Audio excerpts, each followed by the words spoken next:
We have started recording. I also want to mention that we have one survey question this evening, or this afternoon, or this morning for those of you who might be far away. And I'm going to start it now. And it's called the urgency trifecta. The question is, which of the following is the most urgent reason to pass the Biden-Harris jobs, families, made in America tax plan as soon as possible? Is it because the climate clock is ticking, that millions of people have urgent needs, that the midterms are next year, or is it all of the above? And while you're thinking about that, I'm going to give a little bit of format information about how we can spend our time best for the next roughly 90 minutes. After I speak, our global co-chair, Sue Alexis, is going to give us some opening comments. Then we are going to have a PowerPoint presentation with bullet point options for guiding our open discussion. We're going to try to move through that with 4 presenters, 2 from Pro-DA and 2 from DA Germany Climate Caucus, a brand new caucus from DA Germany. We're going to try to accomplish that in fewer than 40 minutes, perhaps around 30 minutes. And while we're doing that, we're going to ask that all of you make a mental note, or perhaps some of you would even like to make a note in writing of 3 items that you think are important. It might be an impression you have listening to the information we offer. It might be some kind of comment or response, or it might be a question. And when we finish our presentations, then we're going to go into breakout rooms. And in those breakout rooms, each breakout room group will designate a reporter quickly, no hemming and hawing. And we're going to ask that reporter to listen to what the members of the group have to say and write down 3 items that then the reporter will present to the plenary as a way of kicking off our open discussion. We really are eager to discuss and want to mention from the get-go that our presenters, although we've been working hard, even rehearsing, gathering lots of information, will be able to answer some of your questions, but we perceive this group to be a source of abundant information, and we really want to share points of view and our hopes and expectations, and maybe some questions will be left unanswered. We may have to get back to them. Let's see what happens. All right, I'm going to leave the survey open just a little bit longer and ask Sue to give us her opening comments, our global co-chair from the Toronto area.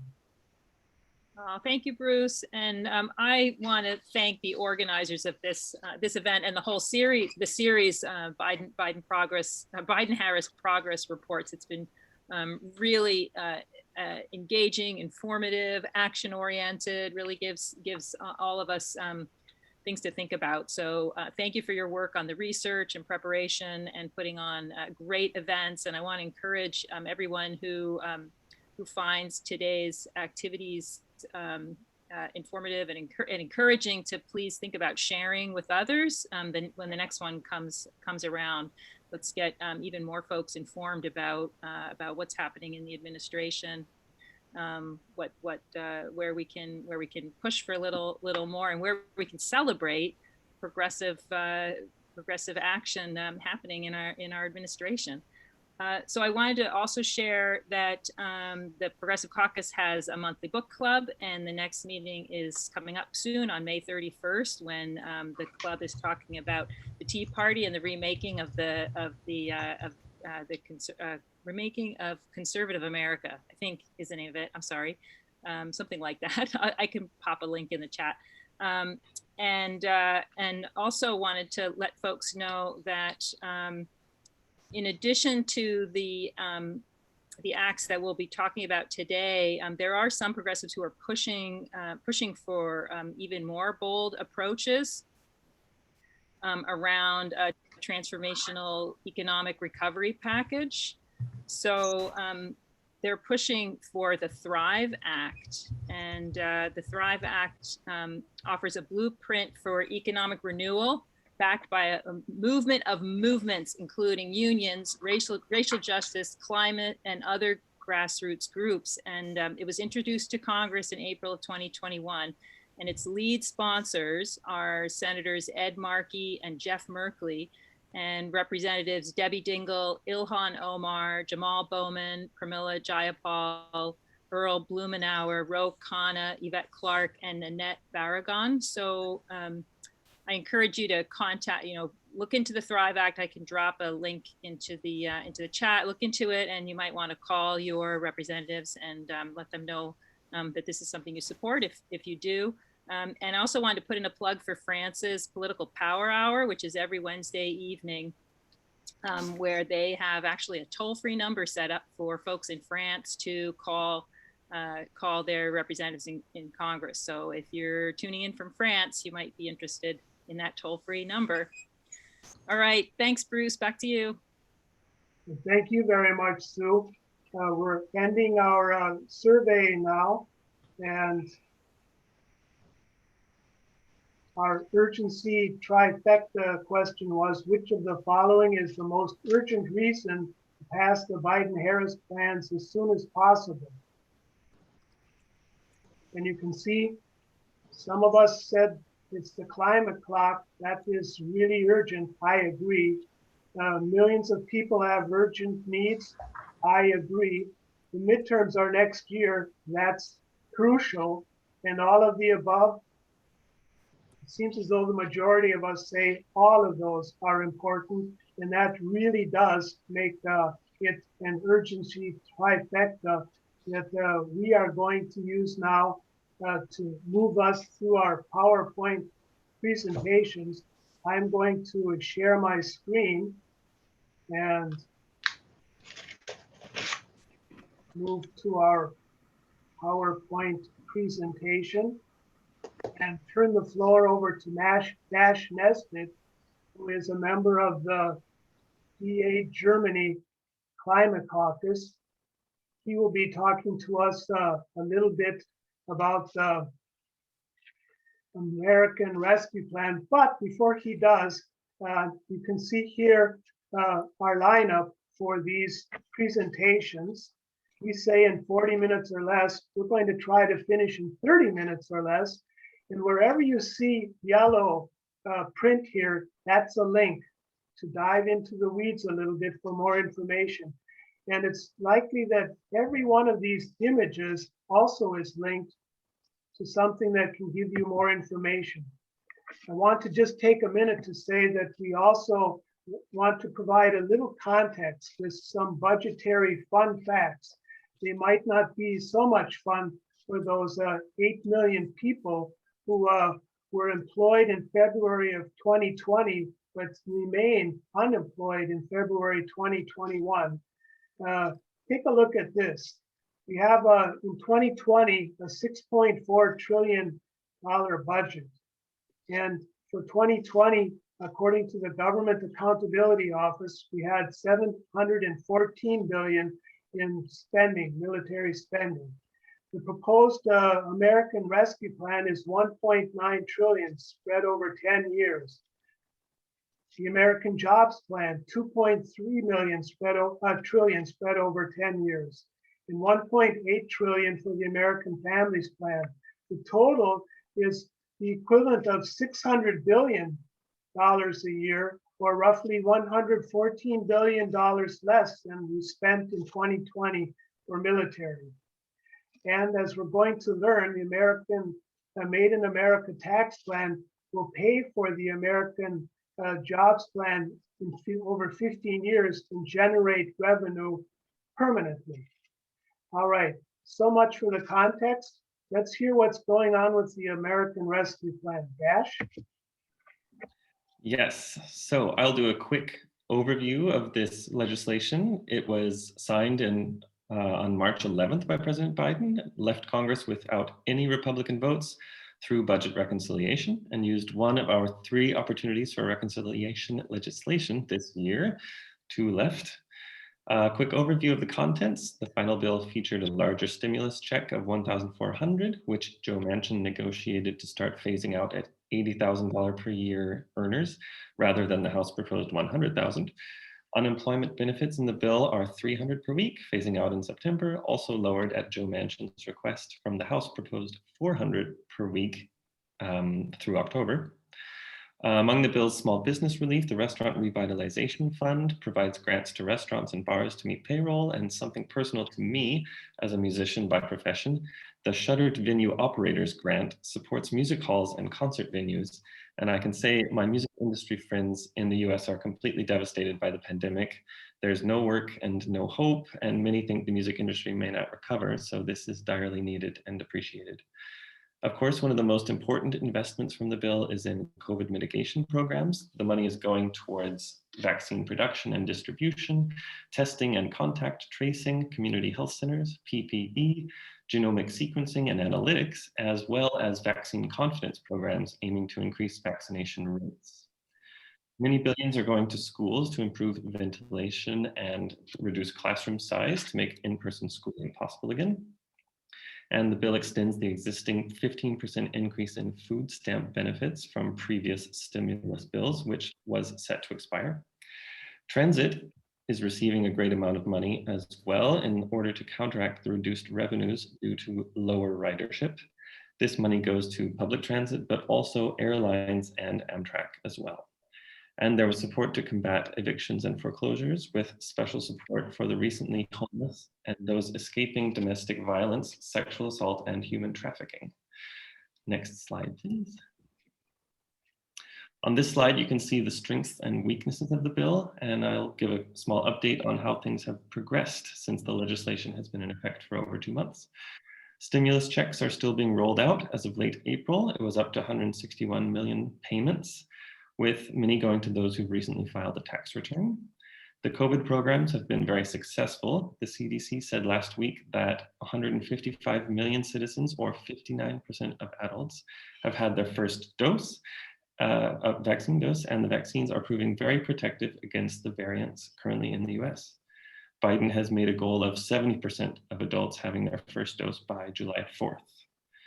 Many Republicans have been caught touting to their constituents the benefits of some of the provisions that they voted against. For example, House Minority Leader Kevin McCarthy has been praising the benefits to restaurant owners. This exemplifies well the tricky political position the American Rescue Plan puts Republicans in. The bill and its benefits are very popular with the American people. However, the Republican bloc uniformly voted against it. Democrats plan to make the most out of this politically leading up to the 2022 midterms.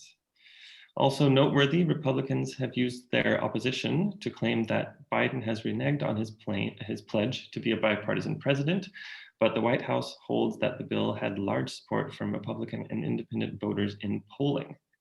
For example, a CBS News poll from March 12th, the day after it was signed, showed 75% of Americans supporting the bill, including 46% of Republicans, which, while not a majority of Republicans, 46% is an awful lot. All of the polling I found on this bill showed between 60 to 76% approval across the political spectrum. Now, as we all know, in the Progressive Caucus, the $15 minimum wage was not included in the final bill, as the Senate parliamentarian decided it didn't qualify to be included in budget reconciliation. For now, it remains unclear how the minimum wage hike will proceed now that budget reconciliation is no longer an option and filibuster reform does not yet have the votes.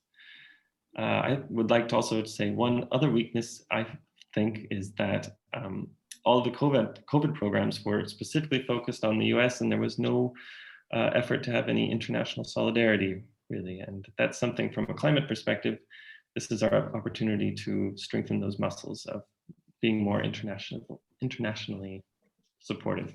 So that's the American Rescue Plan. Thank you very much, Dash. I want to remind those or to let those know who may have hopped on a little later that we're asking everyone to make a mental note or maybe even write down some impressions, maybe comments or questions, and we're going to take those into breakout rooms when we've finished these initial presentations.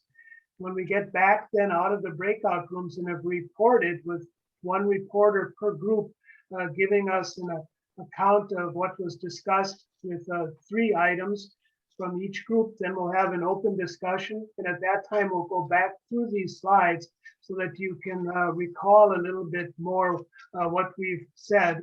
And as I go on now to the American Jobs Plan, I also want to note that the American Rescue Plan has been deemed quite a success. And we know that things are improving in the United States dramatically right now as far as COVID is concerned. And one of the things that we might find frustrating is that the provisions in the plan are temporary. And the American Jobs Plan and American Families Plan are legislative plans to make many of the provisions permanent. The American Jobs Plan is pretty hot right now. It is being discussed daily with the talking heads and everybody signing in with points of view and news. It's kind of hard to follow right now. And as you can see here, there's quite a laundry list from normal conventional infrastructure items like highways, bridges, ports, etc., water, electric grid, broadband, refitting homes and commercial buildings, working on schools, veterans hospitals, federal buildings. And now we get into the more soft infrastructure realm with the care economy, manufacturing, creating good quality jobs, and ensuring worker access to unions and collective bargaining. I think that here too we can look at strengths and weaknesses and also consider a pathway to passage. I consider strengths of the jobs plan to be that it has hard and soft infrastructure and components. A little while ago, I began to ask myself, wait a minute, I'm not even sure I have a definition of infrastructure, much less soft infrastructure. And I want to offer one for soft infrastructure quickly, saying that it is all institutions that maintain the economic, health, social, environmental, and cultural standards of a country. Some people might say the hard infrastructure are the physical things, and the soft infrastructure components are the social things. I like it that the American Jobs Plan encompasses both in an ambitious way. Also, the way it negotiates the intersection between infrastructure and climate change in this, what Al Gore called our climate moment in 2022, I think is very important. Some, including many progressive champions who are promoting the Thrive Act, say that 2.3 trillion spread over 10 years is far less than is necessary, and that it would be more appropriate to allocate 10 trillion in 10 years, or spreading out over 10 years, getting to an amount that might be a little more than the amount we spend on military spending each year. There are others who say that the CO2 reduction pace may be a little inadequate, and that it's possible that we need more faster. When we talk then about the pathway to passage, we talk a little bit about whether it's going to be bipartisan, reconciliation, or maybe both. One thing is clear, if you come back to this presentation later and click on the report card from the American Association of Civil Engineers, you'll see that most states in the United States get a C or a D. That means the need is really, really big. And so much so that if you look at the congressional districts, 435 of them right now, according to the source we see on the right, the approval rate is anywhere between 65 and 90%. That's bipartisan, if you ask me. So, as I said, a strength is a soft infrastructure approach, and there are either tens or hundreds of billions of dollars being allocated or envisioned for the care economy, for manufacturing, for good quality jobs, and for worker access to unions and collective bargaining. As Dash said, there isn't right now that push for the $15, at least $15 minimum wage. So the fight for 15 continues, although President Biden has just signed an executive order to make sure that workers associated with government federal contracts do get $15 an hour. And he is also pushing for that in the care economy.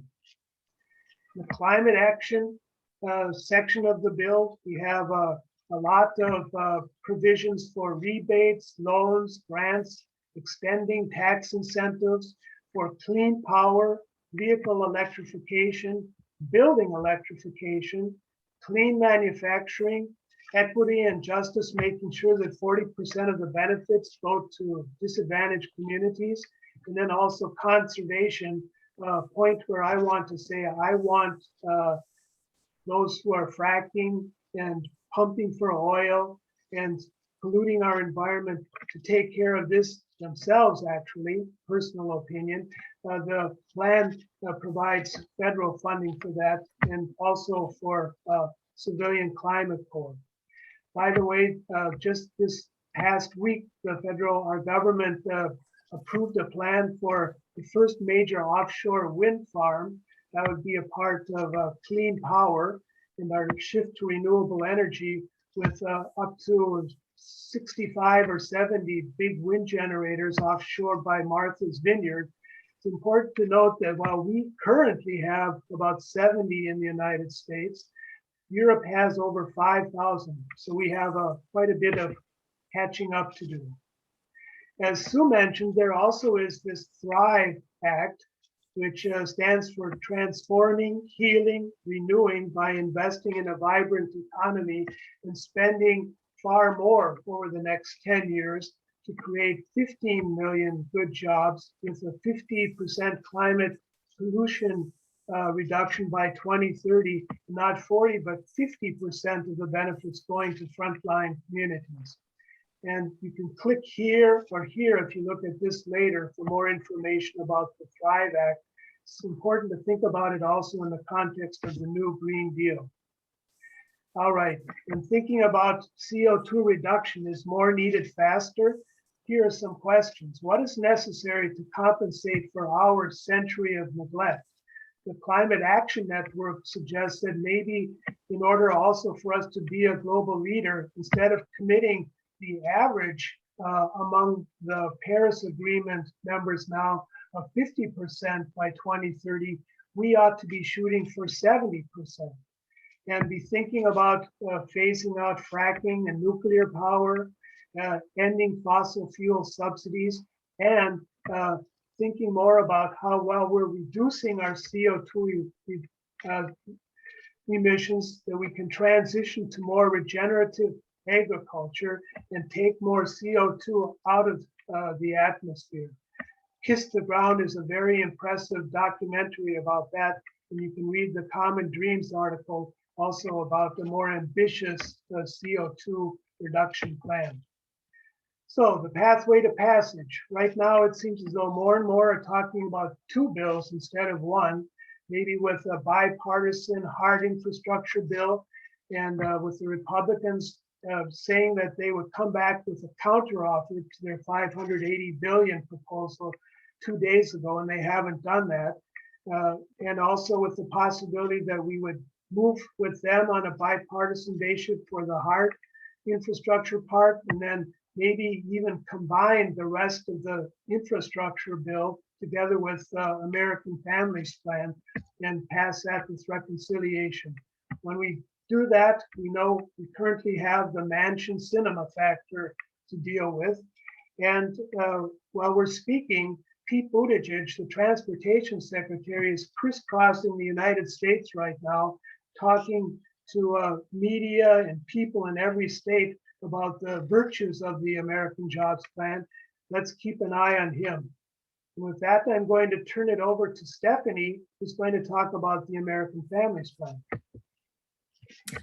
Hi, I'm Stephanie, and I'm from the DAG Climate Caucus, and hopefully I can cover the purpose of the plan, at least from my perspective, some main highlights, and then the strengths and weaknesses of the plan, especially in a climate change perspective.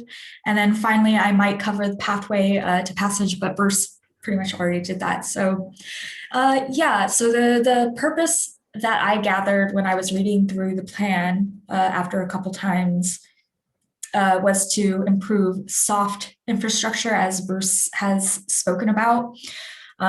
So when I say soft infrastructure, to me, I visualize like the things in society that you need to make sure that your people are healthy, like mentally healthy, economically healthy.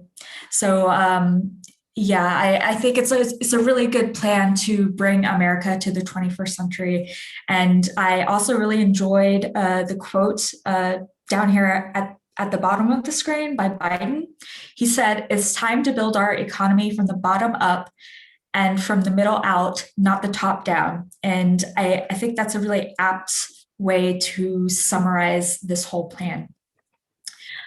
So some main highlights, though, are paid leave is introduced up to 12 weeks, and that paid leave could be used for sick leave, parental leave, bereavement.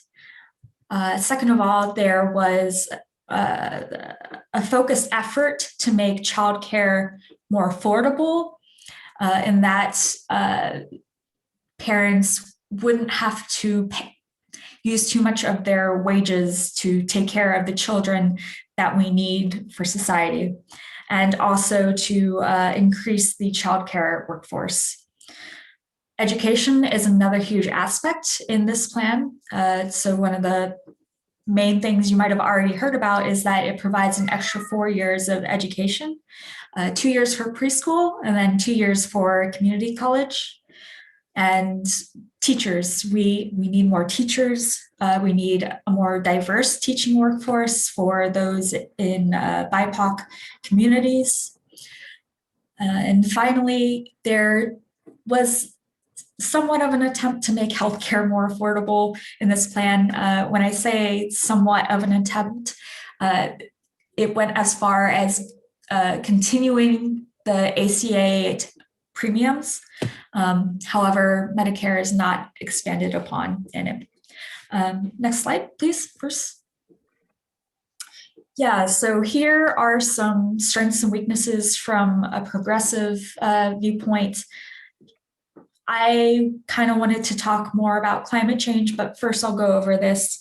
So the strengths are, it seems like a really honest attempt to address the root causes for a lot of the forms inequality takes in our country. And like I said, it updates America to the 21st century is the bare minimum. Some weaknesses are the White House, when they talk about this plan, they seem a little bit too open to compromise. Drug pricing was actually in earlier drafts of this plan, but it was scrapped. And like I said, there's a somewhat weak stance on healthcare.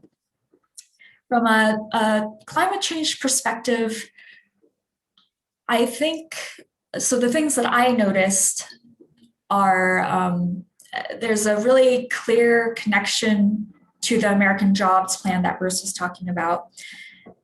The improved education for kids means that someday they can take these jobs that are created through the American Jobs Plan. And they would be greener jobs, so that's good. Another thing is there is some improvement for the access to healthcare, and so any improvement there is a good thing, especially for BIPOC people who face a lot of environmental injustices within their homes. Like, for example, they tend to live in higher polluted areas than wealthier white Americans. And with that comes additional risk, say a higher risk of dying of COVID, and you can imagine other things. Speaking of COVID, it seems to be somewhat preparing for the next pandemic. And I know that sounds depressing, but scientists predict that they're going to become more frequent. So we just have to deal with that reality. And so that means we need to have actions that prepare us for that. So the childcare policy in this plan, I think, would have been nice, right, to deal with COVID. However, there are some other things like internet access. Internet access wasn't mentioned at all, and it would be really good for kids if they're taken out of school due to a pandemic to have better access to to internet. And finally, from my point of view, I didn't see anything mentioned about family planning within the plan. And family planning is actually one of the main ways to mitigate climate change. And so I was really surprised to see that there wasn't improved access to family planning. And I was hoping to see that. Finally, as Bruce has said, the pathway to passage is going to be hard. So the main idea is to combine it with parts of the American Jobs Plan and pass it through reconciliation. Of course, that can be unpopular. Some people refer to it as like a Trojan horse. Manchin refers to it as an omnibus. Yeah, but if we look at the next slide, please. Yeah, just a quick overview. We see that a lot of the policies and the actions, individual actions within this plan are actually really popular with Americans, like the majority of Americans.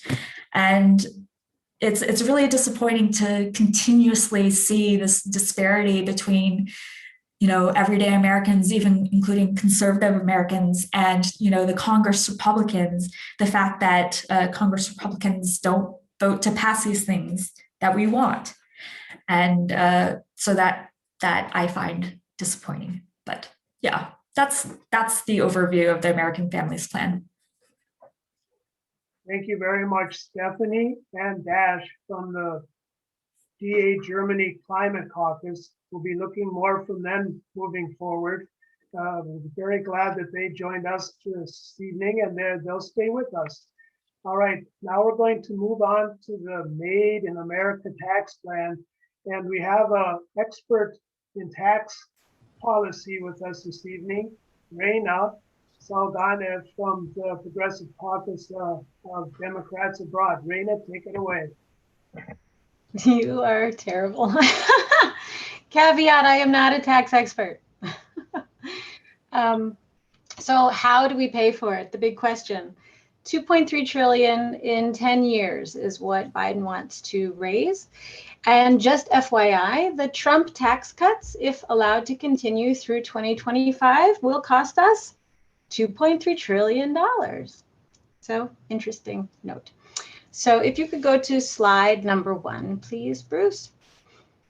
The graph shows the levels of revenue raised by the different taxes Biden wants to enact. Biden will do this by raising personal and corporate taxes, changing the tax code to close loopholes and induce onshoring of jobs rather than offshoring. Importantly, no one making less than $400,000 a year will have their taxes raised. So the first of the taxes, this is the dry bit now for everyone, the personal taxes. Raising the capital gains tax on earners making over $1 million a year from 20% to 39.6%. This is a tax on selling investments that have been held less than 1 year. This affects the top 0.3% of Americans, and it will raise about $800 billion in revenue. Next slide, please. Next, he's going to raise income taxes on the highest earners, only those, again, making over $400,000 a year. This slide shows a steady decline in tax rates for the top 1% and 0.1% since the 1940s. Next slide, please. individuals making over 400,000 or couples making over 630,000 will pay 39.6% in federal income tax. This affects fewer than 1.8% of Americans.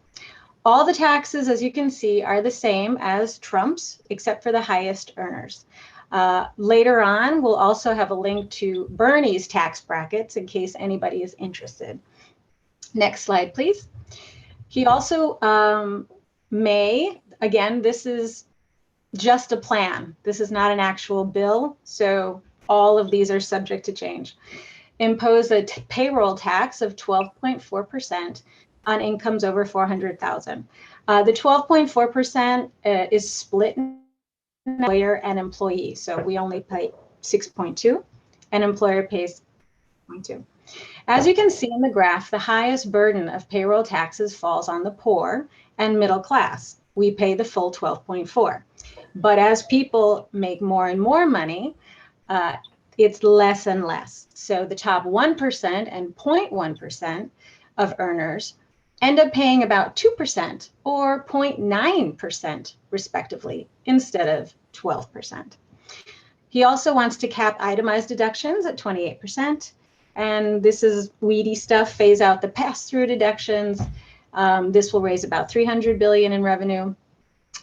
One of the other things talked about extensively that doesn't affect, I don't think, any of us, maybe I'm wrong, estate taxes. Raising the estate tax from 40% to 45%, but the first 5.3 million is exempt, and then ending step-up basis on inherited assets. Again, the first 1 million is exempt. Also closing a real estate loophole that allows people who sell in real estate to defer their payments of capital gains. Now they have to pay on profits over 500,000. Next slide, please. So now we move on to corporate taxes. Next slide. Oh, you got it. Okay. So there's been a lot of talk about making the wealthy pay their fair share. So we move on to corporations. Many of the most successful ones we know don't even pay taxes. This chart shows the burden of raising the federal government's revenue is on labor. In the 50s, labor paid 51%, corporations 28%. As of 2019, labor shouldered 85% of the burden and corporations only 8%. Next slide, please. So he's going to raise the corporate tax rate from 21 to 28%.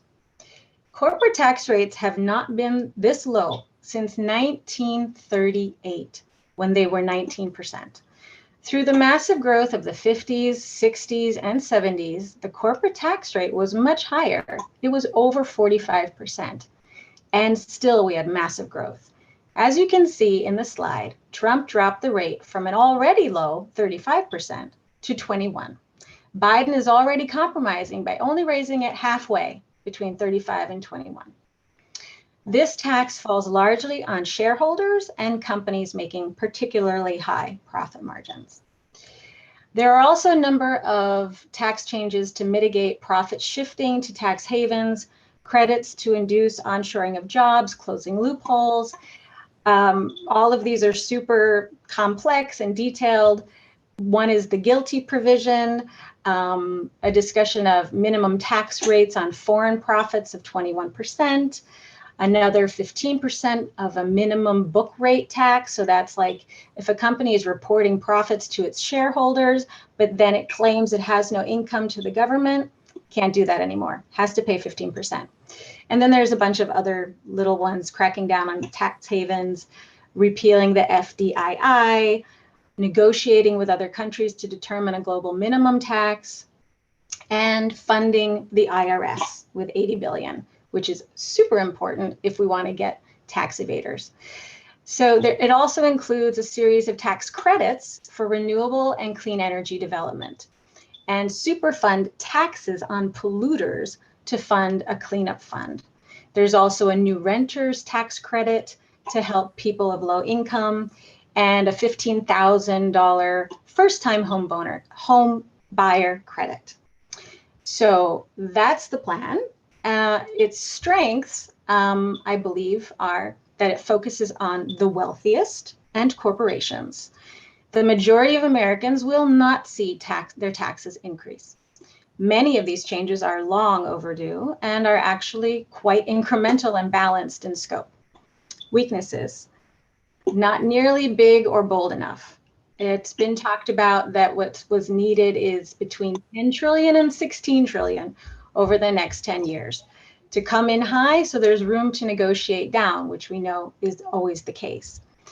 The money here is fine if climate change wasn't an issue, but because it is, this does not come close to what's necessary. It's clear that the political will to really take on climate change at this point, climate justice, environmental justice, is missing. The fact that money for carbon capture is in there, people in the know understand that that's wasteful and goes in the wrong direction. Biden is already compromising with this price tag and will need to compromise further with conservative Dems. We know who we're talking about. Instead, he should be using carrot and stick to make a deal. Filibuster should have been reformed. Maybe it still will be.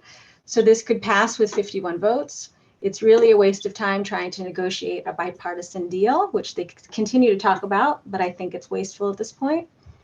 Dems that are holding out for the SALT tax to be repealed, the state and local taxes, this will minimize tax revenue to help the wealthiest. So that's also a thorn in the side.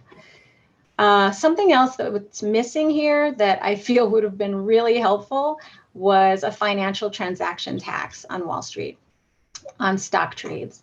This is a completely painless tax, unfelt by anyone, and it would have made billions and curbed reckless speculation. The SEC actually does this already to fund its own operations, and so that would provide a very successful model on which to build. As for passage, we can discuss this, but I think we've discussed the different options already with the other things. And then there are alternative tax plans that we also can discuss if people want to. I have some information about it. Thank you very much, Raina. At this point, I am going to stop sharing my screen for a while. Come back to the gallery view. And as I mentioned now, we're going to go into groups, breakout rooms. I'm going to create 6 of them. There'll be 6 of us in each of the rooms. We'll select one reporter immediately, and then for 10 minutes, we'll discuss our impressions, our comments, questions we might have. The reporter will collect 3 of them, and we'll report those back to our plenary session after 10 minutes, and that will jumpstart our open discussion.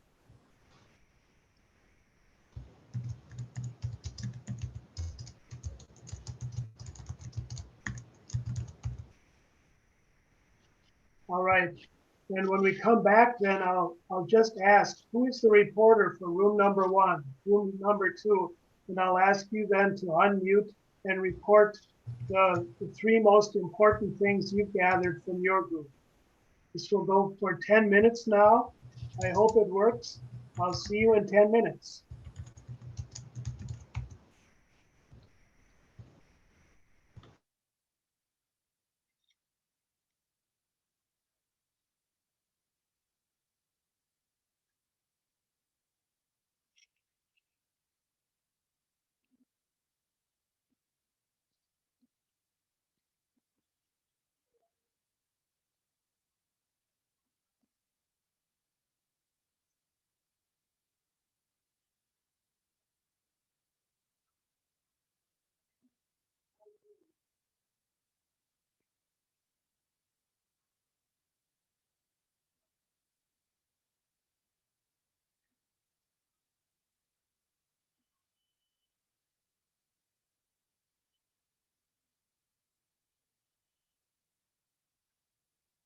Yeah.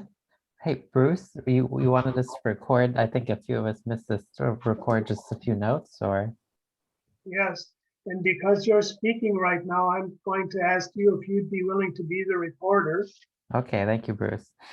And that might also mean discussion leader, and ask everyone for what their impressions are, what comments they have, maybe questions. And then you have executive power to choose the ones you think are the top three to bring back to the plenary session. Okay, will do. Thank you, Bruce. Thank you. All right, let's talk.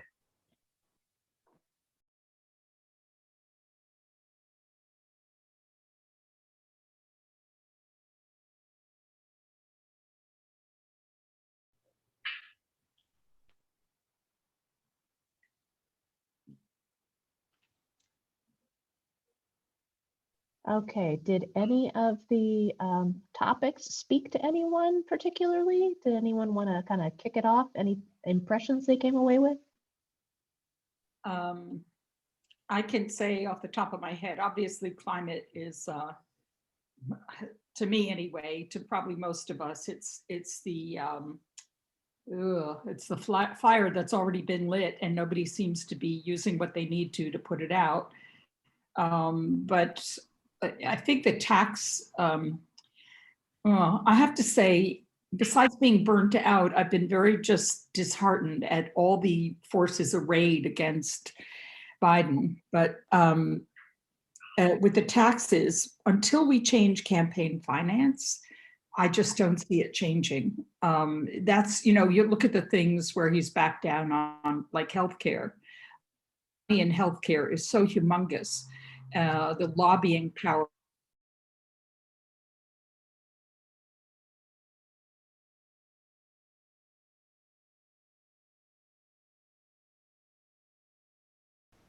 Most people do have a sense that the average citizen is screwed, and that the rich are have been throwing a giant party for a long time.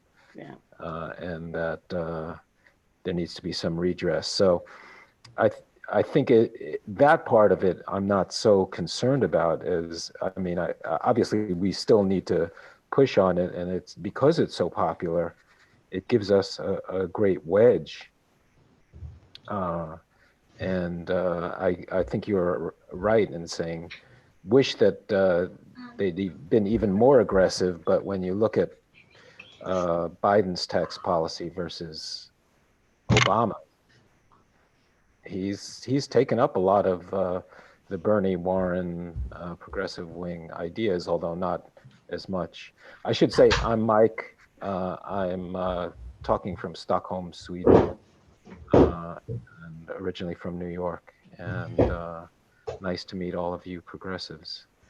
I want to say hello to Mike quickly too. Mike wrote a Facebook message in response to this meeting asking, what about the fifth crisis, the crisis of our democracy? And I think it would be great if something about that came out of this back into our plenary session. Thanks for saying that. I feel like democratization, is such a crisis now. Obviously, what we have is under attack, and what we had has been radically deficient for such a long time that, America should be the most democratic nation. All the people who are kind of wrapping themselves in the American flag, let's make America the greatest democracy, not the least democratic democracy. And that means all of those things in the John Lewis Act and HR now S1 and statehood for the District of Columbia where I vote.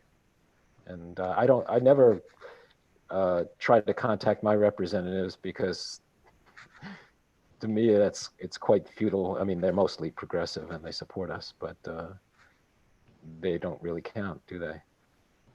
Who are your representatives in DC?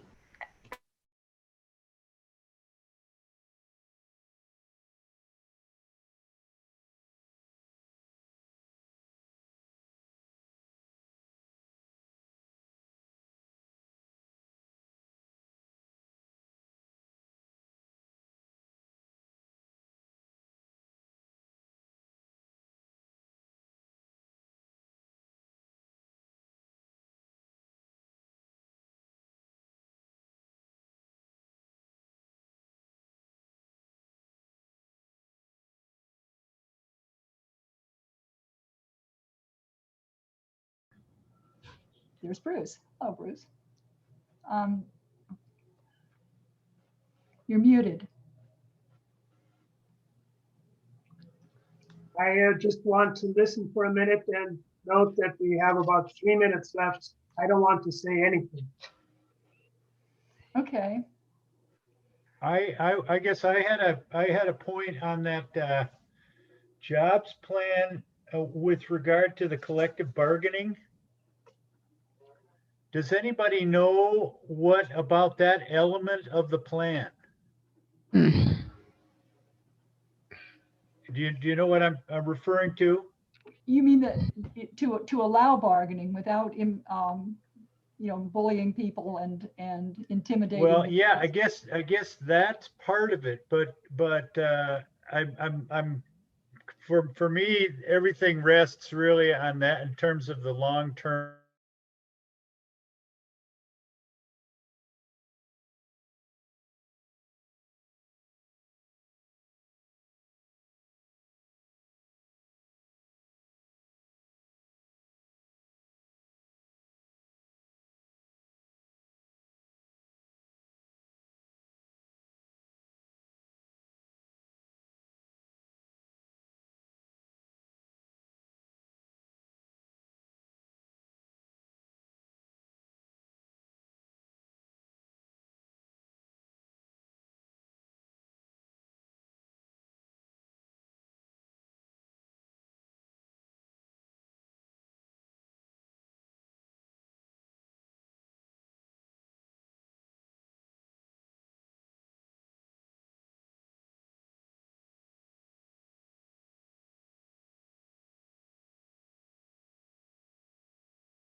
Welcome back, everyone. I was able to look in on most groups and it seemed as though things were going pretty well. I'd like now to ask everyone who was delegated the reporter status to sign in with a quick, perhaps just 1 minute summary with reference maybe to the 3 items that you consider most important. We have 6 groups, and I'd like to ask the reporter for group number 1 to unmute and take it away.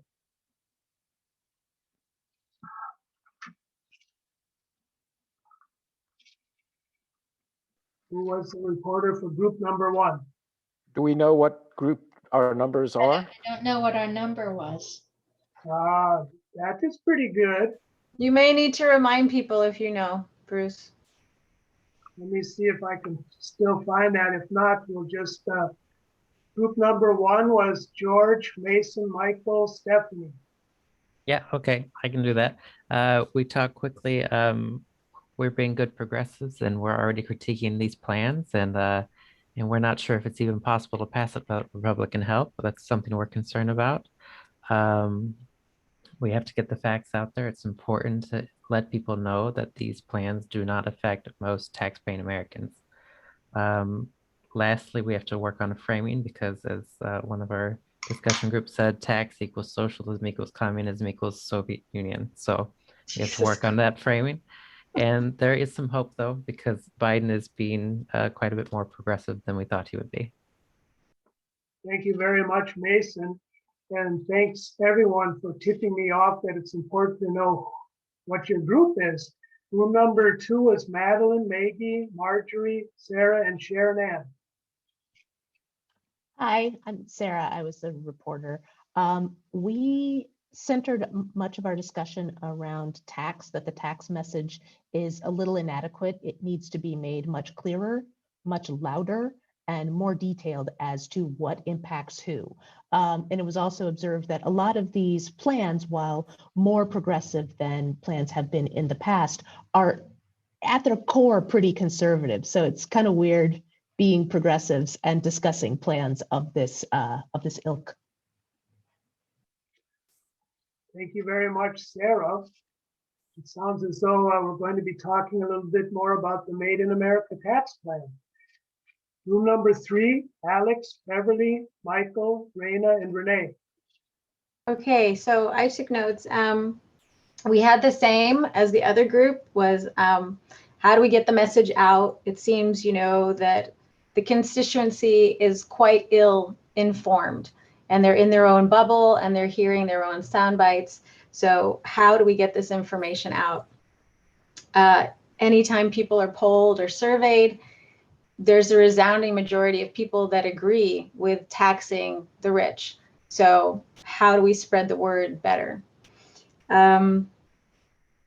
We also talked about how do we actually get progressive policies advanced, and one of the things that could help would be pushing DC and Puerto Rican statehood because they would have more progressive representatives. And we also talked about this idea of party unity at all costs and how debilitating that actually is, and how important it is to keep pushing from the left and keep pushing because we are the ones who are representing and trying to aid the majority of people, the middle class, the lower middle class, the low class, and we are the majority. And so we have to fight against this idea of party unity because it's false. It's completely false. Thank you very much, Raina. We'll move on to room number 4 with Brigitte, Karen, Mark, Marjorie, and Wen. All right, first of all, I have to clarify, I got to change my name tag. I'm not Brigitte, I'm Ted, as in Ted Bear. Hi, Ted. That's me. Hi, Ted. So everybody knows. We focused on discussion of the jobs plan and sort of surveyed different elements of it. In particular, soft versus hard infrastructure, combining, for instance, for childcare, elements that would also take it out of private homes and make it more public. So that was one point. We talked also about the collective bargaining aspect of the jobs plan, and I took particular interest in that because I'm not sure what it calls for, and the response on that, we're just looking as to how can that be more established systemically in the economy. We had one of our members talk about creating more stability for the gig economy, so that as you know, people are making up their own way of living, that they can have security in doing so.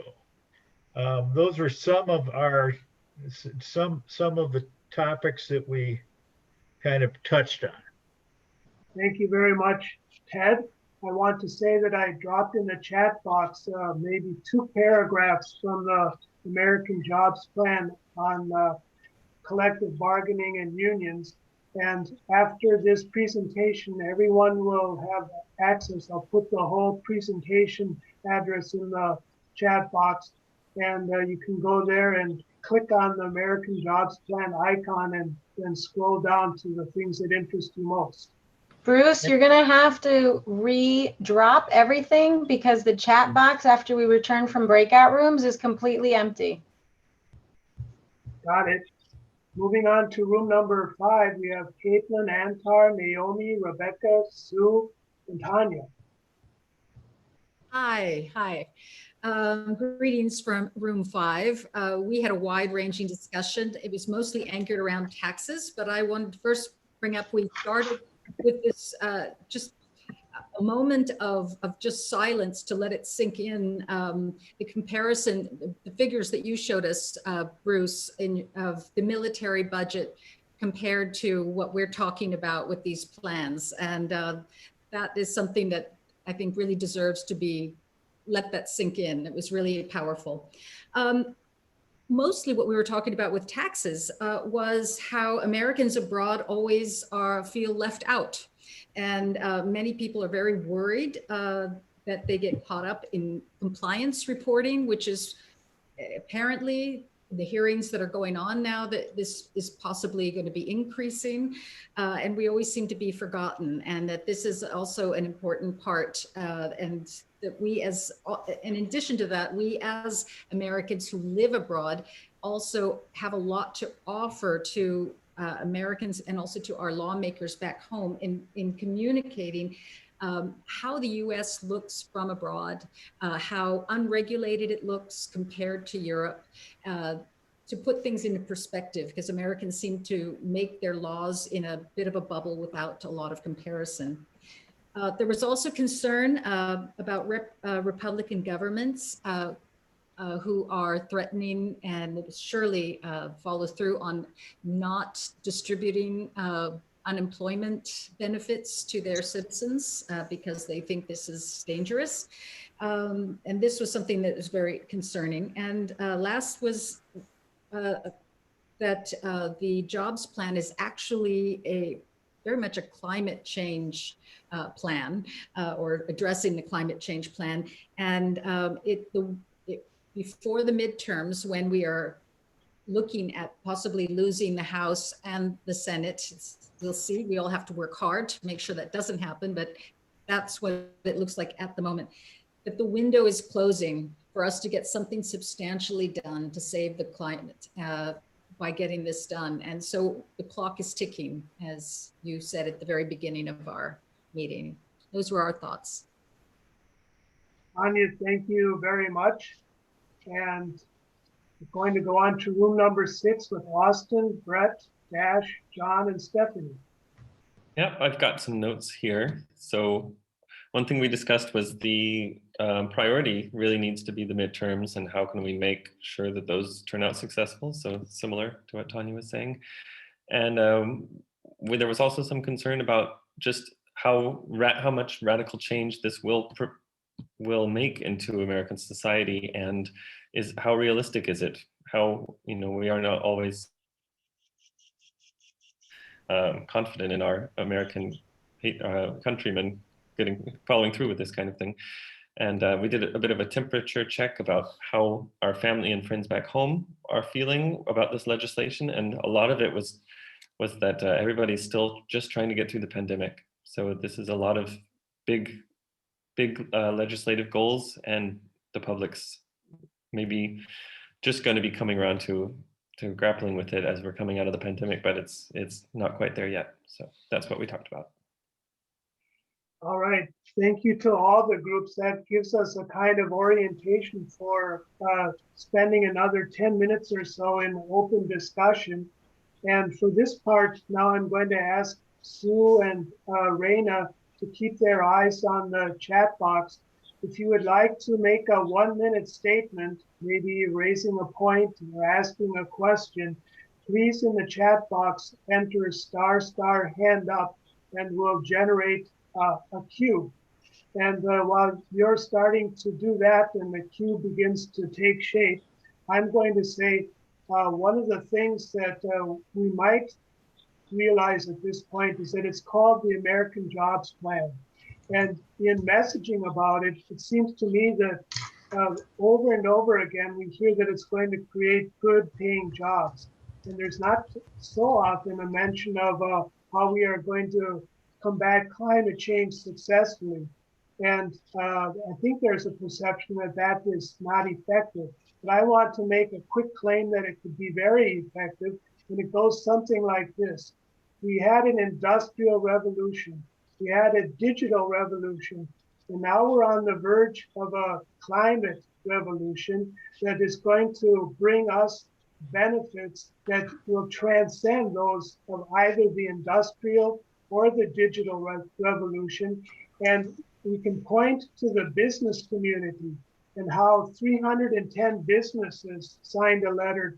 Everyone's sending a letter to President Biden now saying that we want to go climate neutral. And if you also look at the way finance capital is shaping up right now, you'll see that there are more and more people who are saying there's a lot of money to be made in this. And it is the wave of not really the future, but the present. I think we can include information like that in our messaging, suggesting that the smart money is headed in that direction also. All right, Sue and Raina, do we have a queue started up? Yeah, Madeline had a question. All right, Madeline, take it away. Please unmute. Yeah, hi all. A few of us have talked about how the progressive moves and progress that we have made are not being well messaged. And somebody even said the word framing. And I sort of want to see a show of hands about how many people know about Anat Shenker-Osorio and the campaigns that she's succeeded in. Anybody? Tanya? Yes. And Ted? Sarah? I have not. No, I have not. Oh, okay. How about I'm trying to look at okay. So there are few. So she has led amazing campaigns. She led the campaign in Ireland to repeal the anti-abortion laws. Within 6 weeks, she got Jacinda Ardern in New Zealand elected. Very green representative to the parliament. They had 6 weeks and she got her in. She's been on a whole bunch of podcasts and she's a very electrifying speaker, let's say. I've been in touch with her and actually I just follow her and I liked a bunch of her posts. And so I had written and said, would you please talk with DA about messaging? Madeline, could I ask you to put some information about her in the chat box? Maybe will do. Her name, yeah. And I have to look up her website, but she has a lot of very, very good hints right on the website. However, she said, DM me, and I'd like to know that there would be sort of a critical mass of us saying, yes, we really do want to have her speak and kind of teach us about successful progressive campaigns. Yeah, I'll put that in now. She would be outstanding, very helpful to us. Yeah, Tanya, do you want to talk a little bit more about her? I could just reiterate, I also listened to the series of podcasts about these 5 progressive campaigns around the globe that she and her company created. And they worked, they were quite involved in working with the local people and the campaigns for a long time to figure out what the needs were, and then how to frame it in a way that people said, aha, oh, I get it. We are in this together. Absolutely outstanding. And I think she would be helpful to any messaging campaign. And we could learn a lot from her. Thank you very Yeah. much for that. I also want to mention that Mayor Pete is out there, and he's no slouch either. And if you haven't seen him, he's been in Florida and in Connecticut and in several states speaking to local media. Take a look at how he talks about it, and it could be that we can learn a little bit from him also. Bruce, may I? I beg to differ. Pete has swiveled a whole lot. I think he's silver-tongued, but if you track the things that he has stood for and where he got money from, I think because he is you're talking about Pete Buttigieg, no? Yeah, I think it's more hazardous having someone like that trying to talk about messaging, because he is always going to be politicking no matter what. I think he's extremely eloquent, but this is somebody who, I mean, she studied under George Lakoff at, I'm talking about Annette Shankar, sorry. She studied under George Lakoff at Berkeley, and just very, very sharp. And she has no skin in the game in terms of personal gain. So she works a lot with nonprofits and whatever, because she believes in the causes. So let me actually. Could I interject? My concern is that we have a welter of programs and plans here that are just washing over people, and that there needs to be some cohesion in the message, some greater context, so that people can grasp it. Maybe if there's any way to simplify, and rally around one or two major type topics, and sort of making that the train that pulls all these other things behind it, in terms of messaging, in terms of informing and activating people. And I find it overwhelming too, and trying to organize and keep everything in control with these plans. One thing I want to mention to all of us is that I'm seeing that the bipartisan negotiation is scheduled to end by Memorial Day, and that there's a plan to make sure that the American Jobs Plan gets voted on by Labor Day, which I think is too long, but there are timelines in play. And but I think too that it's important for us to see how others, including President Biden, who was in Louisiana speaking about the jobs plan, and there are others speaking in Michigan. And it may be time for more of our representatives to go on the road and talk to their constituents. It sure is a lot to consider. Do we have anyone else in the queue right now? Karen. All right. I just wanted to amplify that we listened to the presentations, which were really good. And I'm sorry I didn't screen save all of the cards to go back and check. And when we got in our breakout room, we were sort of like, what was in the jobs plan? What was here? What you're talking about, this vast amount of information pouring over people, it really does need to be boiled down. Just a few memes, because those things come across my desk every day too. I get, this one from the AFL-CIO and the other one from some other group and an environmental group, and they all talk about what's in the plan and what has to be done, and I still am not sure. So I think there's more to it than that, and I think the other thing, I can't remember if Ted was able to mention it or not, but the idea of broadband and getting, that part of the infrastructure up, getting the word out to people in a way that they can count on. It's here, it's not all over the place. I don't have to go looking for it. Did you hear about, oh no, I missed it? We need to get our message out and very clearly and very simply, and keep pounding that and get our members to do what France is doing, I guess. What we might also be saying is, these are plans, and they aren't bills. And it would be good to know that, for example, with the American Jobs Plan, there is a bill called the Moving Forward Act that could be passed in the House and sent to the Senate. And when that happens, then boom, we're focused on that. And right now there are some competing bills in the House, some Republicans too. I'm not going to talk about that, but they're very small bills. And we need to get one through the House and into the Senate, and that will focus our attention extremely. All right. Next person in, Sue, you have your hand up? Well, I was just going to say, I think all these points about messaging are really, are important, and they seem on target to me. I think in terms of what we can do where we're sitting, it's hard for us to influence the messaging that's coming out, on these plans. It seems to me like,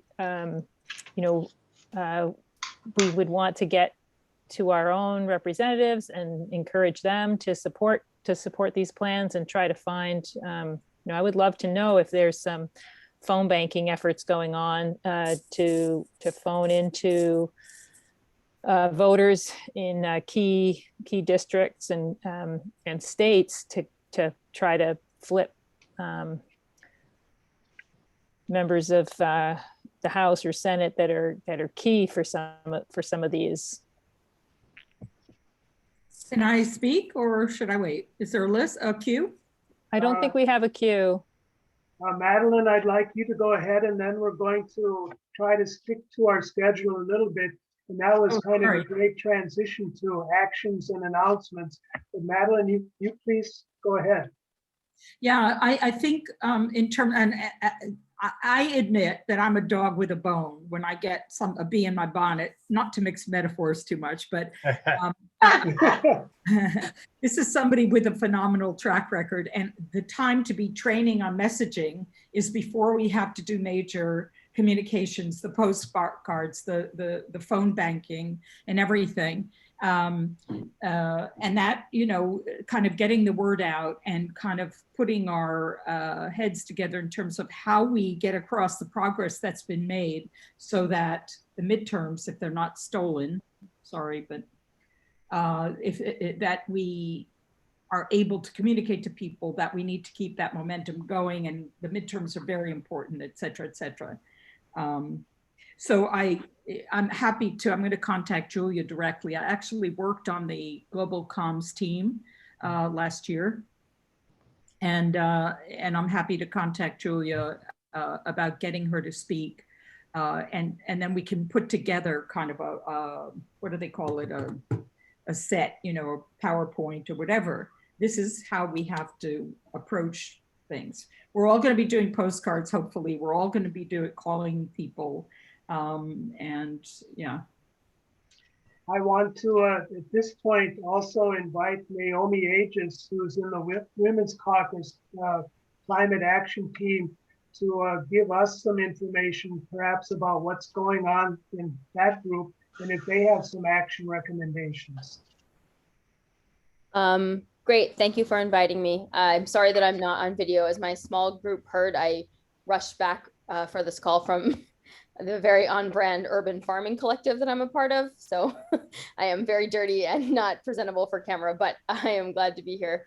And so yes, I am the lead for the Global Women's Caucus Climate Action Team, which is one of the newer action teams under the Women's Caucus. And we organize around climate action issues back in the US and abroad as much as we can. And so right now we are focused on both the jobs plan, which is my group reported back is sort of a Trojan horse of a climate plan. And there's a lot of good climate policy in there that could be improved, needs to be improved.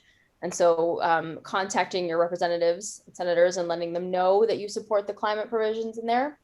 And then the second thing that I'll note is there is the Environmental Justice for All Act is working its way through the House and Senate as well. And that is a very progressive piece of legislation that is a really good complement to the plans that we talked about this evening. I will drop the link in the chat for the climate action team's page, where you can find out our ongoing work and learn a little bit more about what we have done and what we are doing. Thank you very much, Naomi. I too am putting in now the Google Doc link for the PowerPoint presentation where if you click on things, you can see the whole text or the fact sheet for the American Jobs Plan, the American Families Plan. But one of the frustrations is that they're not bills. And so we need to know what are the bills and how are they moving through Congress. I also want to mention, this is kind of related to what we've been talking about in messaging. Once you have passed a bill, then it has to be implemented. And the Democrats Abroad Solidarity Sundays Europe group has that on its agenda for the 30th of May. And Tanya is going to tell us a little bit about that. Hi. Thanks, Bruce. Yes, I would like to invite all of you to join it because I think it's going to be a very interesting discussion. We were very lucky to get a woman. Her name is Elaine Carmack. She is a Harvard scholar and a senior fellow at the Brookings Institute. And her wheelhouse is governance studies. She has advised very many White Houses about policy implementation. And it's a real good continuation of what we're talking about now. In other words, right now we're all focused, obviously, very crucially on what these proposals contain, how popular they are with the public, getting that word out, how much they're going to cost, what shape they might pass in, or if they won't pass. And this is all very, very important. And that's right what we're in the middle of. But what happens after any legislation is passed might be even more consequential part of all, because Biden is not only addressing economic and social crises, he is aiming to solve our crisis of democracy. And I'll quickly sum that up before I tell you when we are meeting. The failure to execute policy can cripple an administration. George Bush with the Iraq War and the disastrous response to Katrina, the disastrous rollout of Obama's Obamacare website, all of these things hurt the popularity of those presidents and their political viability. They couldn't do anything else domestically the rest of their time in office. But the worst part was the trust in the ability of government to solve people's problems suffered.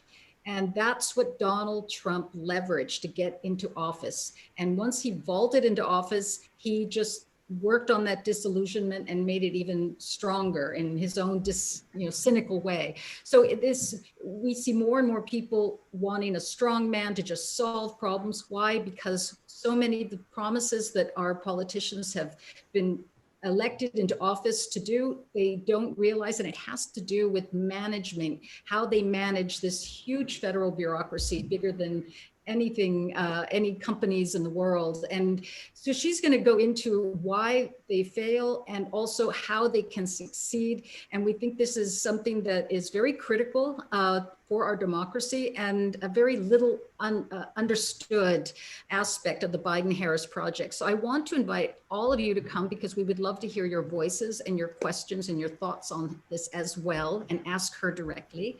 And it's May 30th. From 4 to 5:30 p.m. I'll add the link to the chat and you're all very welcome. We'd love to see you.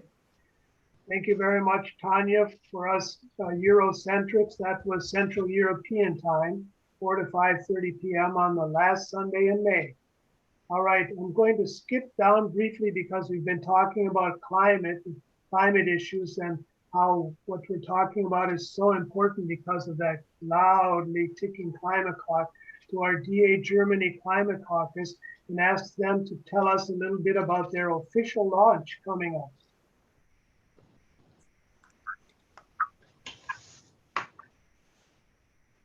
Ash, are you there to talk about the Climate Caucus? Excuse me there, sorry, I had just left the room for a minute. To talk about the Climate Caucus? Yes, and your launch coming up in June. Yes, so We have a launch event coming up surrounding the June 5th UN's World Environment Day. We'll be doing a social media climate action bingo event coming up soon. That'll be rolling out in the next week, hopefully. And we'll have a sort of a three-pronged program, which is cleanup, which things to do to help clean up your own carbon footprint and your own habits. Catch up, a lot of resources for learning, catching up on information, and call up. So a June 9th event, 7 to 9 European time or Central European time. And that's all in support of the American Jobs Plan. So calling our senators to give it the best chance we can to try to get it passed as it is, not have too many compromises. So. Thank you very much, Dash. And now the Progressive Caucus of DA Germany would like to talk about what they're up to. And that is Antar and Caitlin.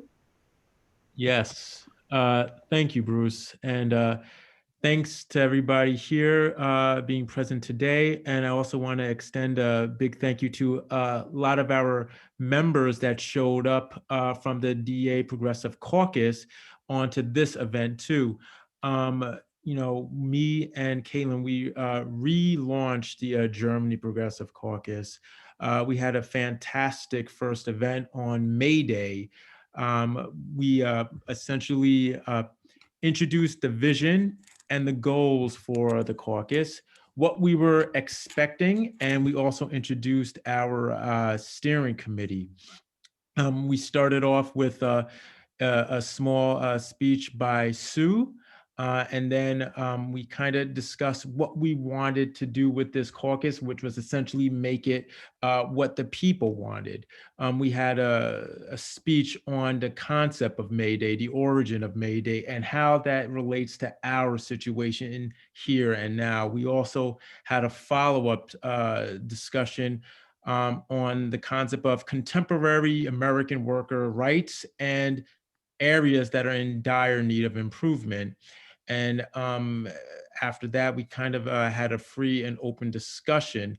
And in that discussion, like I said, we discussed where our membership wants to go with the Progressive Caucus. And we have lots and lots of new ideas on where we can go from there. So our next event coming up is on May 29th at 11 a.m. Central European time. So I'm sorry for those who that is inconvenient, but the inspiration for this event came after we were attending the global meeting this past weekend.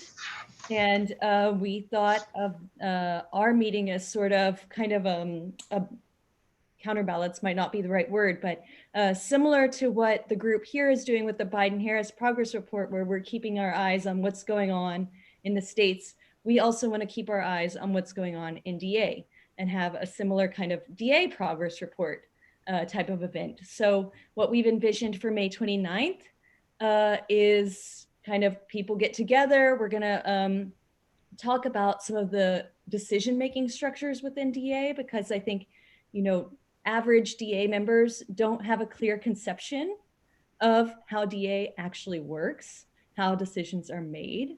And we want to be a lot more transparent so that we can really, you know, use our voices to the best way possible. We want to talk about at the global meeting, what were some of the important resolutions that passed and how can we get behind some of those progressive resolutions?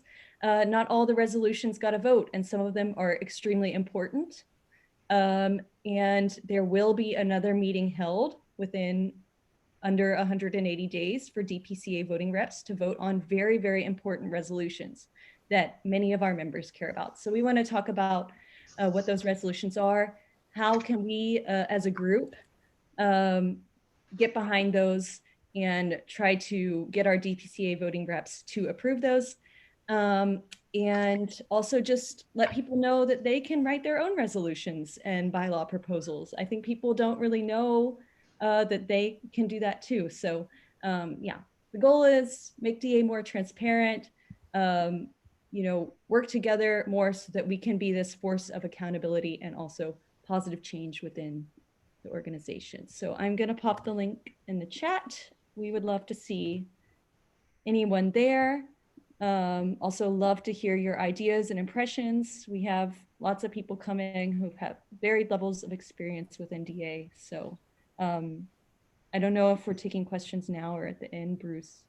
I want to thank you very much and pick up on what you said with two comments. In 2019, Democrats Abroad at its annual general meeting in Washington passed two resolutions overwhelmingly. One was in support of the new Green Deal, or the Green New Deal, and the other one was a Medicare for All resolution.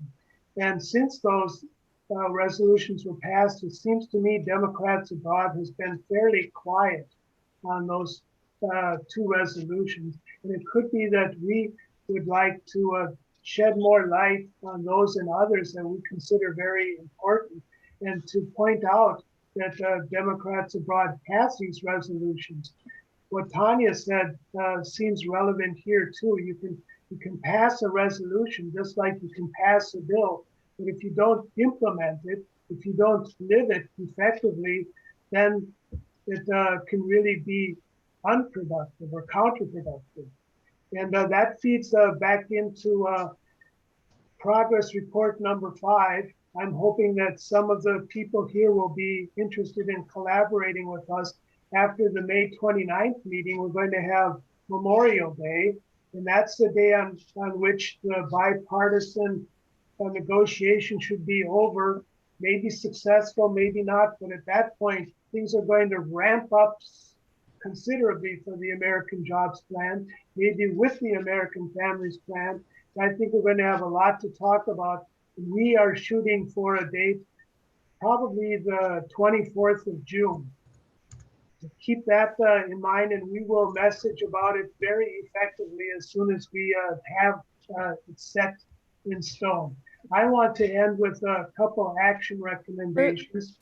Yes? Okay, when you're ready, we have 2 in the queue. So when you finish your action recommendations, we have 2 folks who have a few things they'd like to say. Very good, thank you. I'll be quick. You can see there links to the contacting representatives and senators, also an option to support the Thrive agenda.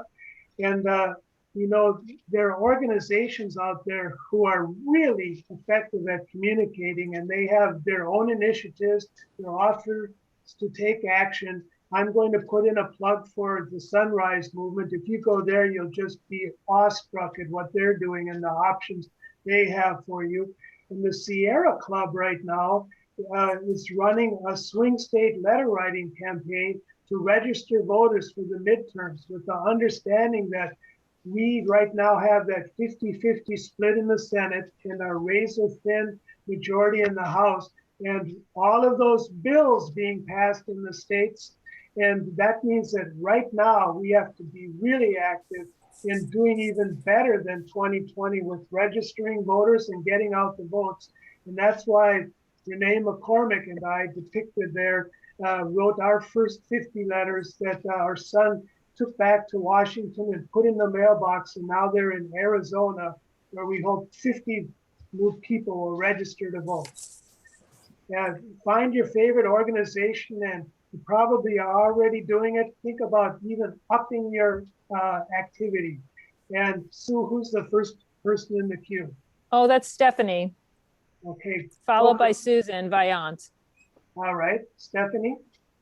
Hi, this is actually what was just talked about with the resolution. This is a great segue because at last weekend's International DA meeting, the DPCA meeting, Resolution 21 was passed, which was in support of transgender rights and the Equality Act. And in the resolution was language saying that we committed to mobilizing our members to pass the Equality Act and fight for a right for the LGBTQ community.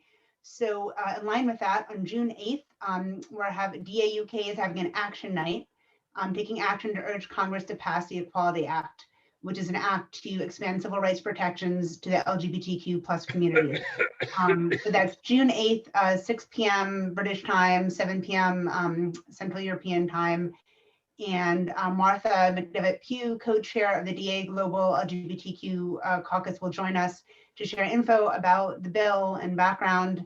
Then we'll model a call to our senator, and then everyone will go into breakout rooms to call your own senators to urge them to take action. And again, it's important to urge them to pass the bill, and also important to urge your senators or thank them for supporting the bill if they do. It's really important that senators know they have our support for bills that are seen by some as controversial.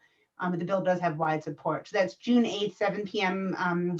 CET, and I will put information in the chat. There's not a link up yet, but feel free to email me to make sure you get info on it.